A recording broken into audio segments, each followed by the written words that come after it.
ఈనాటి ముఖ్య అతిథి నల్లమిల్లి రామకృష్ణారెడ్డి అనపర్తి ఎమ్మెల్యే గారికి,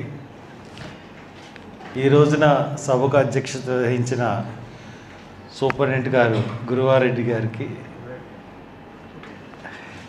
అండ్ మేడం పద్మశ్రీ గారికి, ఆర్ఎంఓ గారు మాకు చాలా క్లోజు, ఫ్యామిలీ క్లోజు చాలా. అలాగే చంద్రశేఖర్ గారు ఇంకా రిటైర్ అవుతూ ఈరోజు రిటైర్మెంట్ తీసుకున్న చంద్రశేఖర్ గారికి, ఆయన మా ఇంట్లో అందరికీ కూడా చాలా క్లోజ్. ఎందువల్లంటే ఆయన ట్రీట్ చేసే విధానం, అటువంటి విధానం ఉన్నది. ఈ రోజు నిజంగా చెప్తున్నాను మీకు, అనపర్తిలో చంద్రశేఖర్ గారు రిటైర్ అవుతున్నారన్న విషయం ఇంకెవరికి తెలియదు. రాజమండ్రిలో ఎవరికన్నా బాగా తెలిసిందంటే ఈ హాల్ సరిపోదు. ఎందువల్లంటే అంత అభిమానులు ఉన్నారు ఆయనకి, ఎంతోమంది ప్రాణాలు కాపాడారు ఆయన. ఎంత సీరియస్ కేసు వచ్చినా సరే రిఫర్ చేయరు ఆయన, అక్కడే ఉండి పోరాటం చేస్తారు. మేడం చెప్పినప్పుడు కోవిడ్లో ఏ డాక్టరు ఏ పేషెంట్ని ముట్టుకోవడానికి సాహసించేవాడు కాదు. అది మట్టుకు ప్రైవేట్ హాస్పిటల్స్ అయితే రూమ్లో పెట్టి మందులు ఇచ్చేసి కోట్లు అక్కడ మనందరికీ తెలుసు కోవిడ్లో జరిగిన విషయం. బట్ రియల్ సర్వీస్ అందించింది మటుకు గవర్నమెంట్ హాస్పిటల్. ఆ గవర్నమెంట్ హాస్పిటల్లో చంద్రశేఖర్ గారు, పద్మశ్రీ గారు, ఇంకా చంద్రశేఖర్ గారు అయితే ఫిజిషియన్ కాబట్టి, కోవిడ్కి ఫిజిషియనే కావాలి కాబట్టి ప్రతి రోగిని టచ్ చేసేవారు. మీరు చెప్తే నంబర్ 500 బెడ్స్ వేశారన్నారు. ఎలా వేశారో తెలుసండి, వరండాలో మంచాలే, మెట్ల దగ్గర మంచాలే, ఎక్కడ సందు దొరికితే అక్కడ మంచం. హాస్పిటల్ అంతా 250 పడకల హాస్పిటల్ అది. దాన్ని 500 కాదండి, ఇంకా 700 దాకా వెళ్ళిందని నాకు అంచనా. ఒక 700 వరకు పేషెంట్లను చూసుంటారు. ఎక్కడ సందు ఉంటే అక్కడ అలాగా వేసి ట్రీట్మెంట్ చేశారు. గొప్ప సేవలు అందించారు. ఎవరికి కొంచెం బాగాలేదంటే చంద్రశేఖర్ గారు వెళ్ళేవారు. ఇప్పుడు ఎలిజబెత్ అంటేనే ఆవిడకి 84 సంవత్సరాలు. ఆవిడ వచ్చారు, ఆయన రిటైర్ అవుతున్నారంటే రాజమండ్రి నుంచి వచ్చారు.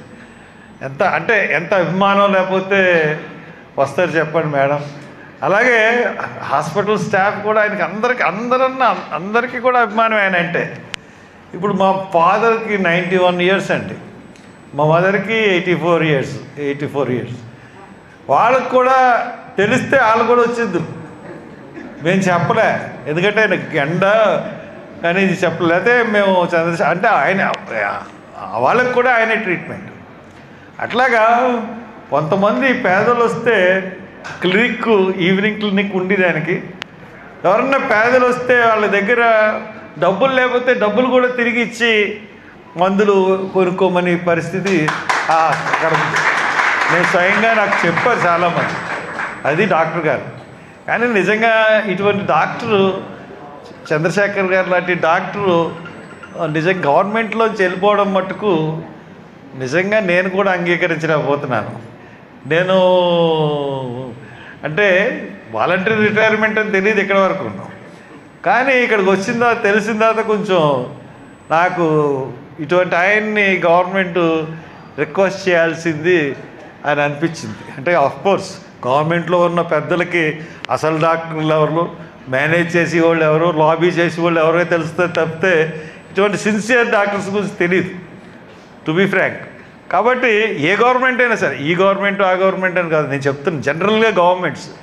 కాబట్టి ఈయన ఇంకా ఉంటే చాలా బాగుండు. ఎనీహౌ ఆయన ప్లాన్స్ ఆయనకు ఉన్నట్టుగా ఉన్నాయి. డెఫినెట్గా రాజమండ్రి ప్రజలకు మటుకు ఆయన ఖచ్చితంగా ఉపయోగపడతారు 100%.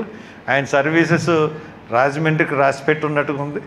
అంతకుముందు ఆయన చేశారు, ఇప్పుడు కూడా అదే రకంగా చేస్తారని నేను ఆయన కోరుకుంటూ, ఈ పోస్ట్ రిటైర్మెంట్లో ఆయన చాలా హ్యాపీగా ఉండాలని, చాలా మంచి సేవలు అందించాలని కోరుకుంటూ సెలవు తీసుకుంటాను. Thank you very much. ఒకసారి మన డాక్టర్స్ ఒకసారి స్టేజ్ మీదకి రండి ఒక ఫోటో కోసం. తర్వాత మళ్ళీ సన్మానం చేద్దరు కానీ గారి చేత డాక్టర్ చంద్రశేఖర్ గారికి సన్మానం. చూడండి.